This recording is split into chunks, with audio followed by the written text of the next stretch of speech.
Hello and welcome to Bloomberg Quint. We are live on Facebook and Periscope. The fourth round of the GST Council meet ended today, and it seems like the centre and the states are engaged in a duel over dual control. To talk about this complex issue of cross-empowerment, I have with me Nihal Kothari, Executive Director and the GST expert at Khaitan & Co. Nihal, before I come to why this cross-empowerment and dual control issue is so close to the heart of both the centre and the states, can you weigh in for me that why are we in a situation of not being able to find or arrive at a consensus among the GST Council on the dual control issue? Yeah, the basic issue is about the that there is a separate revenue stream going to centre and state, and it is a confidence level as to whether one government can have a confidence of their other government giving them due revenue, and therefore this is actually a issue which is to protect their individual revenue. That is how they want to make sure that they are getting due share, and therefore they want to have a control on the revenue which is coming from the taxpayers, and that is what is driving the entire discussion on whether both should be actually having administration of the SSC or one should be having. Now once they work together, then maybe this actually fear may go, but as of now that is what happened, because past historically they thought that they had not got a compensation from the centre in the past when they moved from the sale tax to VAT. So the same kind of a fear is there that they may not get, and that is why when this time the discussion is started, they said first compensation should be outside the purview of the central government. It should be under a particular legislation, right, and therefore centre will bring a separate legislation. So this is more of a concern about their getting a proper revenue. So both want to have their own turf to be protected. Sure. Nihal, if I can go back to the first meeting of the GST Council where they said that look, any dealer who has an annual turnover over 1.5 crore, both the centre and the state will have jurisdiction. But below 1.5 crore, I think the council came to a consensus that, states will have jurisdiction. What to your mind led to that decision getting off the table? Yeah, initially that was what agreed by the centre, because traditionally all these the taxpayer which are having less than 1.5 crore, they were exempted from excise duty. So centre was not having any administration of these entities, and states was actually having administration on the VAT for those entities, and they are mainly therefore the trading community where actually large number of people out of the total taxpayer will be there. So it was initially agreed, but I think now later on, maybe because of this same reason that they want to make sure that they get the full share of the revenue, that has actually. So what numbers came to light that nudged the centre to go back and say that look, hey, we ceding control over dealers with less than 1.5 crore turnover may not be in the best interest of the centre. So can you give me a sense of where is the centre's anxiety coming from? See, as far as the administration of the GST for goods are concerned, centre might agree. The main problem will be of a services, because the states have never administered the services, and there could be a number of issues and therefore derail the entire GST if it is not properly addressed, particularly those services like electronically transmitted services like IT, telecommunication, banking, and that is why initially what was agreed that all the services will be administered by the centre. But till such time the states gear up their machinery then do that. Yeah, apply that tax. But the state later on did not agree, and that is where actually again which is why the centre sort of went back on its. And say they also want to have the entire. They want to also have a share of the pie of the dealers which are less than 1.5 crore. Yeah. Okay, so now post today's announcement, the FM clearly said that look, we haven't reached a consensus as yet. But I think out of 5 proposals, 2 proposals now are on the table for the council to sort of agree on. And we don't know, this might be an area where eventually a voting can be called.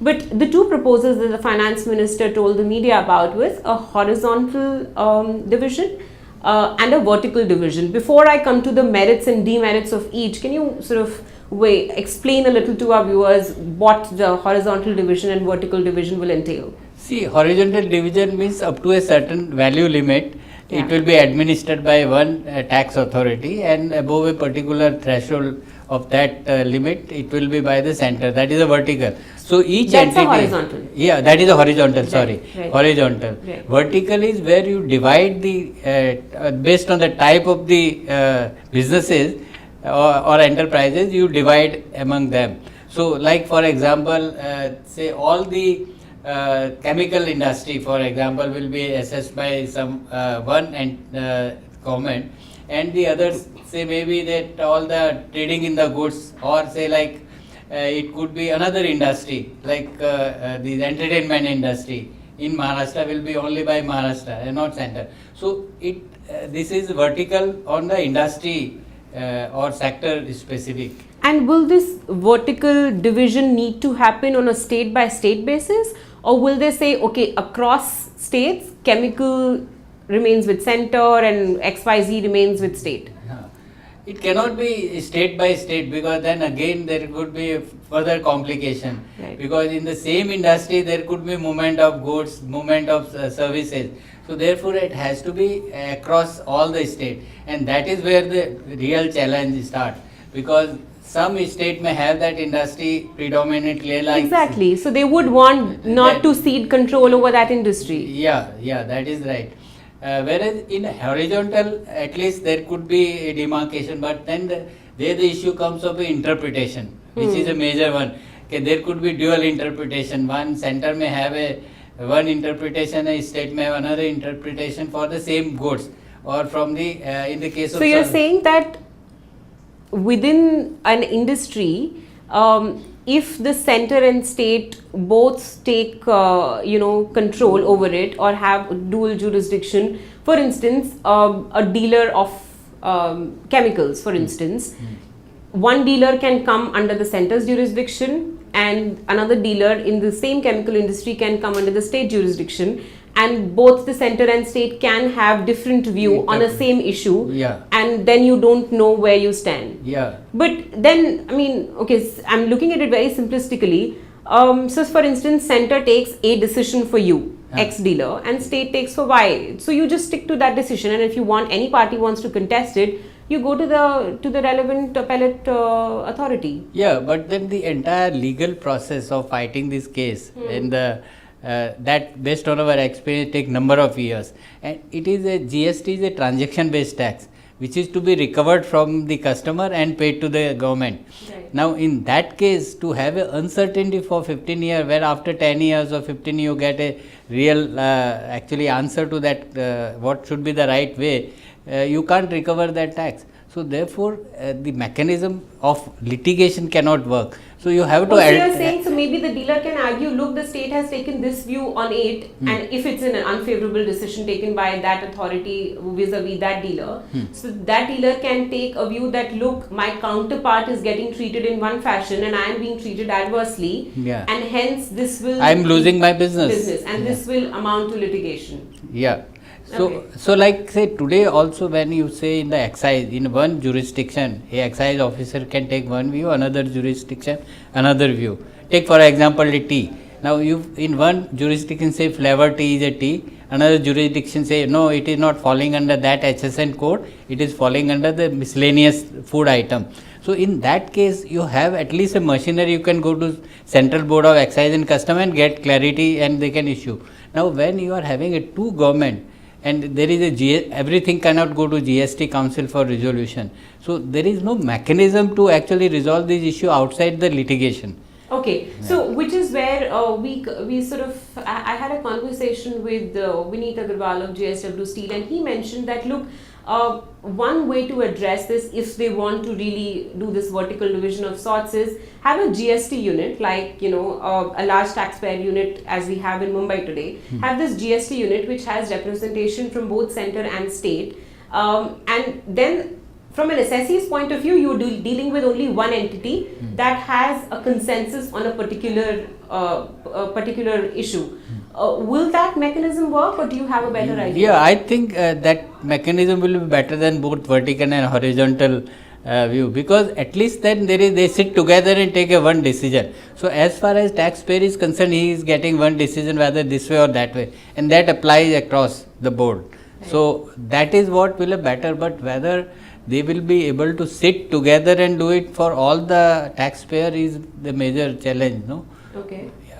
In terms of you saying... so that over a certain, say, threshold limit, yes, that okay, you take only the industry which has got a turnover of say 100 crore and above or 50 crore and above. Right. Then those unit can come, like LTO is on that basis only, certain taxpayer which has got a large value of transaction, they can come. So then how do we, so then are you saying that you stick with horizontal mechanism or assessment till say 1.5 crore, and over 1.5 crore there is a dual control where this GST unit comes into play? Yeah, that can be a via media, and that may actually be acceptable to both. If you look from their emotional point of view, okay, they are not losing the share, at least that will be protected, okay, they are participating into a decision making. Well, if the numbers that you mentioned are the maximum in the terms of the tax base below 1.5 crore, so do you concentrate then on the amount or the volume from center point of view?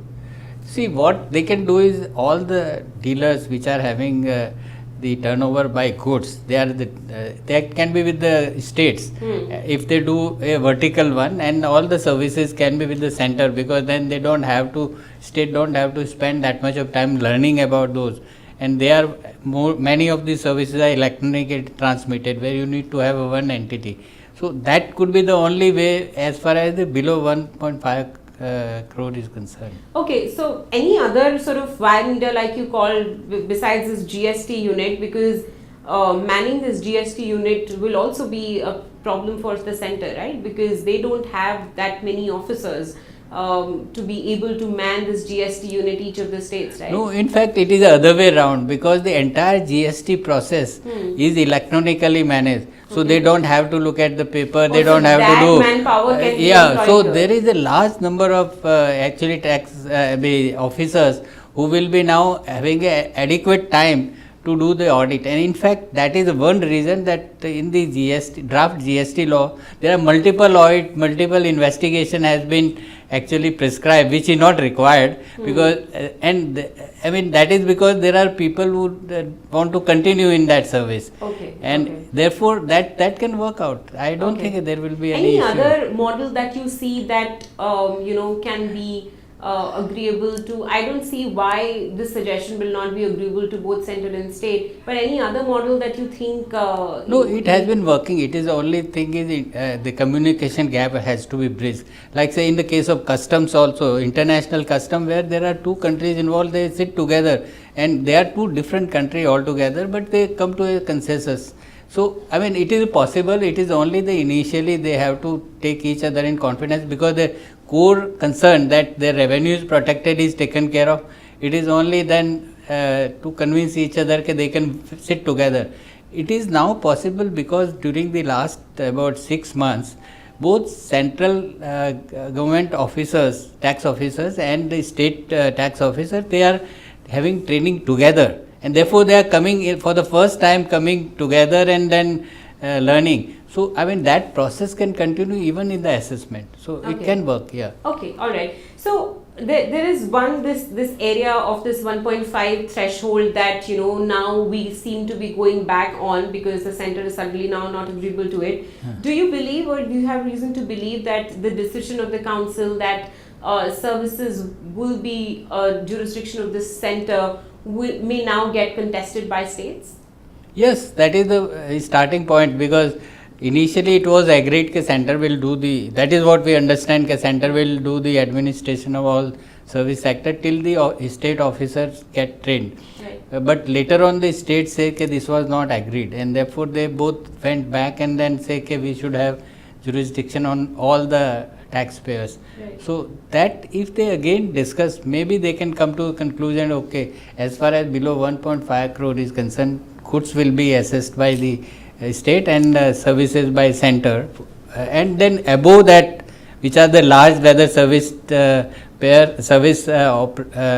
industry or the manufacturer, which can be dual under this kind of concept that they So have. you're saying divide together. services also based on a horizontal threshold, that with Up to 1.5 crore annual turnover, it stays with the center, and above that, both center and state have jurisdiction. Yeah, and the large unit, like say whether it is telecommunication, banking, where there is a large volume involved, there could be dual, like those joint assessment. Okay, and then in terms of registration, then do you do a central registration or do you do in every state? No, this registration in any case has to be done according to whatever the GST law is. Okay. So if one is operating in one state, they have to register under central GST and state GST. So revenue will go on in that manner. It is only question of administration and assessment. Okay. So that there is no dispute as such. Okay. That if I have got a unit in Maharashtra, then I have to file also return for the central GST, state GST. There is a one return, but you have to show different column and different tax calculation. Right. So that is already there. If I am dealing in the interstate transaction, then I have to register under IGST. So there is no disagreement on that aspect, and So revenue only goes straight forward. administration- It is administration ke whether I am paying correct tax or not. Both want to have a assessment. Any other concerns, Nihal, do you see or foresee when it comes to, from the assessee's point of view, on the dual control issue, which you would want the council to sort of take into account? See, the major issue will come is in the case of goods, the classification, because earlier there was a understanding that there will be two rate structure. So that classification whether goods The fall under this earlier is much version less. of Yeah, PSU. when the first discussion paper came from the empowered committee. Now what is agreed is that there will be 4 rate structure mainly, then you will have also exempted items, and then on gold another one. So 6 plus the cess some item. So there are multiple tax structure, and large number of item will come under more than one category, that which is a luxury item, which is not luxury item. Right. So in that case there could be a lot of classification issue which may come in case of goods. In case of services, there could be a major issue of jurisdiction, whether this state have jurisdiction or the other state. Give me an example. Say for example, say you have a banking, right? So you do a banking, the rule says that wherever there is account based banking services provided, wherever the recipient is located, their address, that will be the place where the tax will be payable, right? Now I may have an account at one place, but I may also need a services in another where I set up a factory. Now if these are all credit comes to me here, I can't utilize in that where I have got a factory. I may have a multiple location where I have an operation. So in that case, how it will be actually taxed, whether this state will get out that. In the case of banking, there is a core banking system, and also there are at the branch level you take services like you take a demand draft. Right. Now how will you do that? You got the credit card which you take in from my address here, but you swipe in different state. Right. The state may say it is all service provided in my state, ATM is located here. So these are the kind of issue will come. IT services same way, across the state it is moving around. So where it is actually provided. So it sounds very daunting, Nihal. I mean, any particular approach that you foresee the government taking when it comes to services? Yeah, they have to have very clear rules as to what is the jurisdiction of the state coming to, and based on the place of provision of service, and there should not be any ambiguity. Many times these rules made are having a ambiguity. Now earlier when there was a one location at which you could pay the tax, it was easy, because whatever maybe wherever you provide service you have to pay tax at one place. Now the states have got 29 states. So I mean these kind of services, there will be a major issue. Advertising for example, now which state should get a revenue, because it is relayed in across the country. So I mean there the rules have to be very clear, and so and that rules can be prepared in such a manner that any state are not losing, otherwise they will not agree to that. Right. So it requires a lot of thought process. the today government is going on a fast track to make sure that it is actually implemented by 1st April.